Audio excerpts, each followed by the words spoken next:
When you take a step back and think about it, how on earth could anyone fairly judge all of WWE's and pro wrestling in general's stories? There have been so many you can't remember them all, and sure, some are so good or bad they just stick, but ultimately we're always going to forget some. It's just the nature of the beast. And old age, which is coming to get you. Don't forget that. It gets us all. As we know this is a thing though, we should do what we can to give the forgotten gems of yesteryear some love. Remind us of how well they did and how they made us feel, and maybe even go back and revisit them for some happy times. Because who doesn't want happy times? Exactly. I'm Simon from What Culture. This is 10 wrestling storylines that don't get enough love. But before we begin, don't forget to subscribe to stay notified. Ding, ding, done. Number 10, CM Punk's War on Morality. Whenever we talk about Punk, we shall always, by default, go to his pipe bomb promo. That is his legacy in wrestling as it should be. It was a masterclass, and even got people to watch wrestling again for a bit. That's not all we should focus on. When he fell out with Jeff Hardy, the emotions were equally as tantalizing. As a straight-edged asshole, Punk hated the fact the alternative Hardy had managed to succeed, especially as he dropped the ball on so many occasions. Didn't matter how many mistakes Jeff made, another opportunity was just waiting for him. It got too much for the man, and he eventually turned heel on Jeff, finishing it off with a furious promo about how much of a letdown Hardy was, and of course, how he was the walking template of what a wrestler should be. It was spot on in terms of a hero and a villain, and each filled the role they were meant to with no confusion. It delivered in the ring too, and both guys felt like bigger stars when all was said and done. Plus it constantly made sense. It's always a nice novelty. Number 9, Undertaker's Last Gasp. Brock Lesnar had always had the Undertaker's number, laying waste to him in 2002 on his way to becoming the WWE's main man, and of course conquering his streak at WrestleMania 30, the former UFC champion had taken Taker's legacy and crushed it like a bug. Something had to change. And it did, largely because the dead man decided he had to do whatever it took to make it right, even if that meant taking a different path. And it's why when he unexpectedly turned up at Battleground 2015 as Lesnar was taking on Seth Rollins, he didn't muck around and just smacked Paul Heyman's client in the balls. It was direct and to the point, and a tactic he used again during their own match at SummerSlam.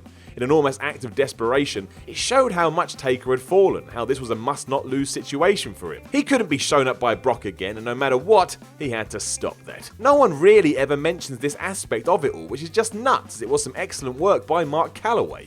Not only helped the feud, but also injected that much-needed psychology into proceedings. It was great. Number 8, the first Chris Jericho. We don't mention Jericho vs. Michaels Part 1 as much as we do the sequel, but really we should. That's what story it was.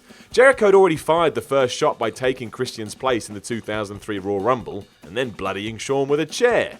It's quite the way to get things going. As the weeks went by, Jericho revealed his motivation for his actions, and it all came down to the fact he grew up idolizing Michaels, and then soon tired of the comparison that invited. WWE had footage to back all this up too, which gave it some real weight, and at some points, Jericho did look just like Shawn. In the world of make-believe, this was as legit as possible. On top of that, you could relate to it. Jericho was locked in a battle with himself over his own doubts. Anyone who's ever questioned themselves was able to invest emotionally in the program. And even if you couldn't, the ending of it all was lovely. Jericho kicked Shawn in the groin after tricking him into an embrace. What a dick. Number 7, Glory Before Greatness. We all remember Jericho Michaels Part 2 as we've touched upon, but what deserves more love is how we got there. It really was very good indeed. Batista, upset with Shawn Michaels for retiring his hero Ric Flair at WrestleMania 24, tore into HBK with venom and power, accusing Michaels of milking the whole thing for all it was worth. It was a really interesting twist, and one that allowed Shawn to go back to the arsehole days of old, specifically faking a knee injury at Backlash to make sure he held all the cards. Despite this though, none of the players here were traditional heels or faces, they were all kinda justified. They were characters that felt like real people with memories, motivations and feelings, and they all acted how they acted because of that. It plodded along very nicely until, of course, it led to Jericho's superb heel creation, but still, this was complex in a world where we don't get complexity. It deserves more love. Number 6, the Iceman. History would tell us that Dean Malenko, both in the ring and in terms of reactions, was pure ice. Emotionless to the core, he was a technician like no other, but never really connected. Like hell he didn't. While there may be examples to the contrary, his mid-1998 version doesn't fit into that idea, as he held the crowd in the palm of his hand after a very well-worked program with Chris Jericho. Jericho had Malenko's number at the onset of their rivalry, riling Malenko into frustration with his boastings of knowing 1004 holds. After this, Malenko retreated from WCW, but Jericho carried on, unleashing a personal onslaught at the expense of his entire family. At Slamboree, however, a battle royale was held to determine the number 1 contender to Jericho's cruiserweight crown. The little fancied Cyclope emerged as the winner after Juventud Guerrera, who was in on the fix, forfeited the match. and then Cycloped unmasked, and he revealed it was a furious Malenko who subsequently kicked the hell out of Jericho as everyone roared in approval. This was both wonderful long-form storytelling and a major piece of evidence against the whole vanilla midget idea. Number 5, Blood Brothers. Seth Rollins versus Dean Ambrose was a simple tale, it was all the better for it. In fact, because of that, it achieved true greatness. Amazingly, it helped that both men were playing the opposite roles. Rollins had all the babyface moves, Ambrose was the unhinged nuts heel, but WWE subverted those expectations by making Rollins the cerebral architect of the Shield, and then making him a bit of a prick. When Ambrose announced his intention to wage war with Rollins in a lumberjack match at SummerSlam 2014, many rolled their eyes. But the old school battleground matched the traditional ambition of their feud perfectly. Much like the elemental stakes behind it, Ambrose and Rollins truly elevated the mundane, overexposed stip. It was beautiful for a while until, Bray Wyatt used a hologram. Let's not talk about that for now. Number 4, the Hardcore Title 24/7 rule. Often mocked today, I loved the Hardcore Title 24/7 rule back in the day. I thought it was hilarious and therefore I was entertained. Isn't that the point? If nothing else, look at the equivalent wrestlers in 2018 and what they're doing. I think what WWE did during the Attitude Era was far more fruitful. The Hardcore Title 24/7 rule at its 2000 highlight was an absolute triumph of resourceful fun. Never in any other company has a writer maximized every last resource available to them in such a fashion.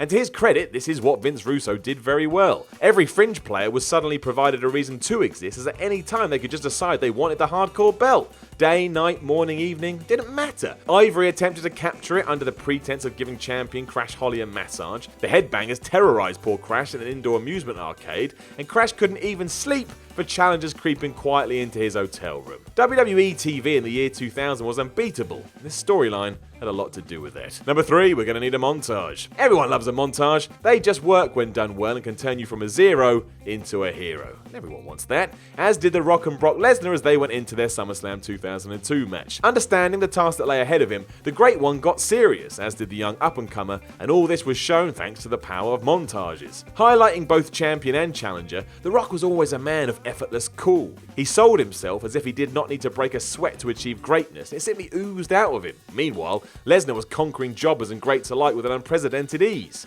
He was built for destruction. All of which served the importance behind those vignettes in conveying the stakes of their match. This wasn't a mere blow-off to a soap opera storyline. The Rock had pushed himself to his physical limit in feats of athletic achievement that looked impossible, and the sight of Lesnar effortlessly lifting a giant log underscored both his brute strength and the sadistic contempt to which he viewed his opponents as mere objects to eat alive. Sports entertainment all too often is corny, contrived fluff. This was no-frills wrestling powered by megastars taking the sport with the utmost seriousness. Number 2, the Great Transition. The Flair-Steamboat rivalry is rightly held aloft as the pinnacle of in-ring achievement for its era. Even revisited through a modern lens, there's loads to admire, and the psychology behind Flair's deception and Steamboat's babyfaceness is timeless. Televised weekly pro wrestling follows the same relentless, incessant churn of a soap opera, so it's little surprise that continuity and logic is often ignored. Though capable of reflecting this, transitioning from one feud to the next can be difficult, but in 1989, an on-fire NWA segued from greatness to greatness in the greatest manner imaginable. After Flair recaptured the World Heavyweight Championship from Steamboat at Wrestle War,